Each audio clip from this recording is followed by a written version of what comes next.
Were you born evil? Did you pop out of the womb with a penchant for greed and hate and domination over others? I don't think you did. I believe that you were born neutral. I think that many of the evils we see in society today are not due to humanity's inherent sinful nature, but due to cultural and economic factors, the environment that we've built for ourselves.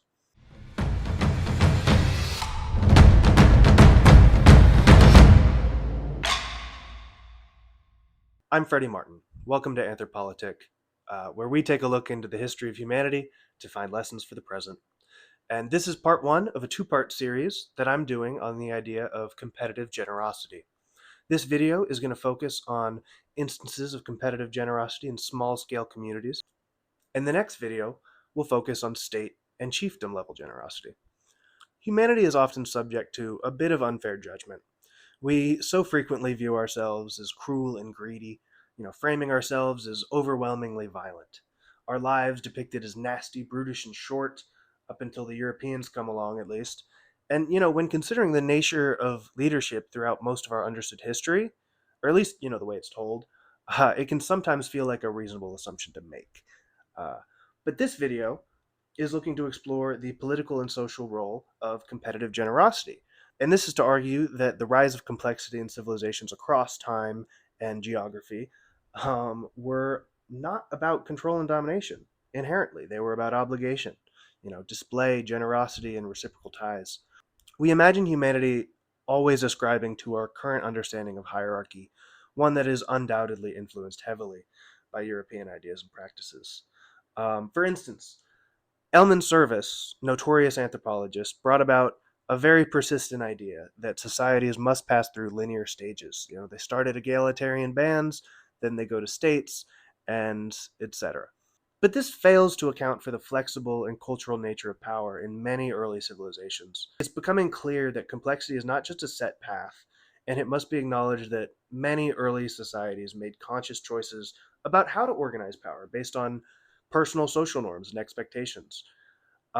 People in prehistory frequently experimented with different political systems, and they often involve cultural checks and balances like feasts, gift cycles, ritual exchanges. It is telling, though, that European colonialist capitalism won out above all the other possible social arrangements. It seems like the most ruthless fish in the pond outcompeted all the wussy communist fish, which is a bummer. Now, one of the most commonly referenced and studied examples of this phenomena is probably something you've heard about before. It's known as the potlatch. Originally comes from the Chinook word meaning to give away, or a gift, which was traditionally practiced by indigenous peoples of the northwest coast of North America. Right there, Oregon. There's like a Portland communist hippie joke in there somewhere, but that's probably disrespectful to make. Anyways, I've put the names of the tribes that practice it up there because I'm not going to attempt that. These large ceremonies often involved hosts distributing goods in abundance to the guests in attendance. So these were goods like copper blankets, copper tools, copper iconography, and food was either given away or destroyed in front of the assembled witnesses. And so now, when would you have a potlatch? This type of event could be performed at many different types of social gatherings. It could be performed at weddings, funerals, naming ceremonies, festivals or feasts. And to put this into like a modern context, imagine Jeff Bezos going to a wedding and not only giving the bride and groom a gift, but giving everybody in attendance $100,000 and burning a Lamborghini in front of everybody. That's sort of the vibe of Potlatch. To quote David Graeber, and David Wengrow in their book Dawn of Everything, such feasts were scenes of dramatic contest, sometimes culminating in the ostentatious destruction of heirloom copper shields and other treasures. Each treasure was unique. There was nothing that resembled money. Potlatch was an occasion for gluttony and indulgence, grease feasts designed to leave the body shiny and fat. This process was not a mere display of excess and wealth, though early anthropologists regarded the practice as really wasteful and barbaric because they were stinky idiot Europeans. It soon became clear that this destruction of wealth reaffirmed social hierarchies and political alliances. It was an institutionalized way to hold leaders and powerful people accountable. And to quote Robin Wall Kimmerer, author of Braiding Sweetgrass, wealth among traditional people is measured by having enough to give away. So this is a complete diversion from our European capitalist view of ownership, right? So its function was to convert material wealth into social authority. So instead of hoarding your wealth, you had to show your community that you were valuable and that they would get something out of respecting you and allowing you to hoard all that shit. So wealth was accumulated specifically to be given away. It was not stored indefinitely, and public distribution created binding obligations between hosts, guests, community members, chiefs between different tribes, and the witnesses. They validated the claims of rank and lineage and political authority. So it prevented long-term wealth hoarding, by forcing redistribution culturally, and created reputational stakes. So leaders who failed to give adequately lost legitimacy. And so this reinforced hierarchies without the need for central enforcement. It was sort of just a culturally implied notion that you don't hold on to all your shit and you have to help the people you're living with. Many of you might say that's not real generosity. It's culturally enforced or done under threat. And to that I say, okay, they don't have to be nice about it. Competitive generosity as an anthropological concept is not about being a pure moral altruist as a rich person. It's about the social and political systems that encourage redistribution and discourage hoarding. So we're looking at systems that self regulate wealth through these different methods. And looking at it from like an evolutionary perspective, cooperation is just as much of a necessity to survival as competition. It's how we survived. Altruism in the animal kingdom doesn't evolve because it makes you feel better. It evolves because it enables more of your buddies and family to not die.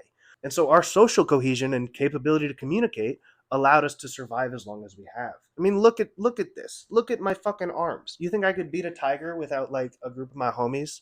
That's not happening. So we specced out a lot into altruism.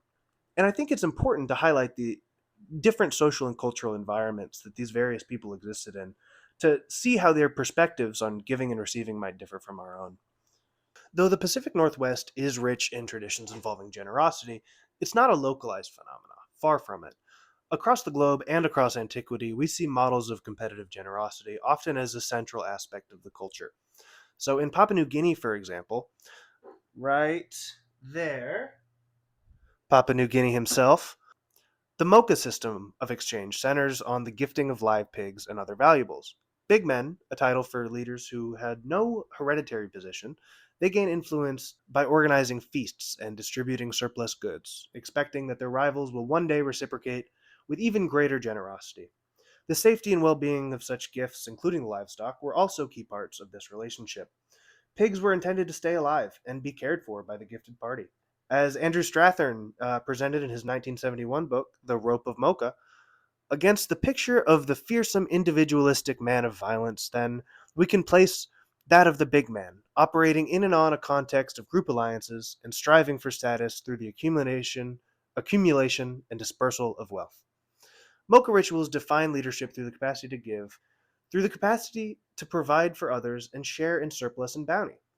These rituals also helped in mitigating potential conflicts between groups and maintaining peaceful relations. So, unlike Potlatch, Mocha was a system of obligation that was tied to long term cycles. So, this could be decades or years between events. These gifts they create delayed obligations where recipients are expected to repay with an even larger gift. And these exchanges often involve entire communities and multiple generations. And the reason the pigs function as a key form of wealth is because they lived for a long time and they could represent accumulated labor, cooperation, and time. When you were gifted a pig in a mocha ceremony, that was not food. That was a symbol of friendship. And if you killed and ate that pig, that was very insulting. You shouldn't do that. You were expected to treat that pig like a little baby boy that you cared for with your whole heart and then ate at the very end of its life once it had served its purpose. And even the failure to repay a mocha, additionally, it results in the same loss of prestige and political support. So this created a network of cultural obligations to different societies or different groups in these Polynesian societies. Similarly, Polynesian chiefdoms, a little bit more towards the east, relied on these cycles of tribute and wealth distribution as well. So, chiefs on islands like Tonga and Hawaii also accumulated wealth and subsequently redistributed it with massive feasts. These feasts reinforced social rank and rewarded loyalty. These dramatic spectacles often had a religious correlation as well, with the chiefs of Polynesia often asserting their divine descent, emphasizing the cosmic authority of their rulership. And in Mesoamerica, Maya and Olmec leaders utilized similar mechanisms to reinforce political and cosmological order, and that maintained both economic and religious authority among the populace. And here are some other examples of similar ritualized generosity that I didn't really have time for. These include the Kula ring from the Masim people of eastern Melanesia, the Koha of the Maori in New Zealand, the Katawaga from the Polynesian people of Fiji and Tonga, and the Sepik Coast Exchange, the Sepik peoples in Papua New Guinea. Now, there are uncountable other versions of this that cannot be spoken about because they've been lost to time, and for that I'm very sad. And to conclude these ramblings, Clark and Blake, in their book Power and Prestige, Competitive Generosity and the Emergence of Risk, they argue that competitive generosity created rank societies through the visible transformation of surplus into symbolic capital. These feasts were a performance of wealth and status, but the difference from modernity being the focus on community and not the self. But Clark and Blake also argue that this wasn't all rosy commie drum circles. They argue that this phenomena of ritualized giving for social status eventually leads to the development of rank societies and inequality like we see today. It seems that in order to maintain any sort of power among one's group, they must be generous and valuable to their community. Respect and acclaim goes to whoever can provide the most. But as our societies grow larger and the ability to hold the wealthy accountable becomes super slim, the wealthy realize that they don't really have to do anything besides hoarding their gold pile like Smaug and also buying social media platforms and dismantling USAID. But we're not going to talk about that. Isn't that funny too? How USAID being like the one form of competitive generosity that the United States uses to keep its subjects in the global South satiated, and it's being dismantled by the richest man on earth. There's an irony to that, isn't there? But anyways, now that the video is over, I am going to reveal the black lump that has been sitting in my corner this whole video. Her name is Dahlia. We didn't name her after the murders. She committed them. What do you have to say? Anyways, please like and subscribe if you like content like this.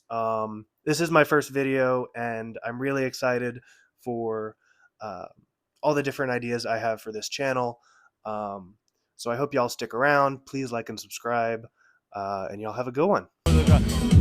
Я думал, намного лучше это все будет.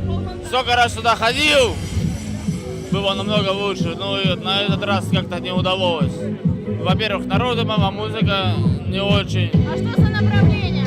А? Что за направление? Направление? Какое направление?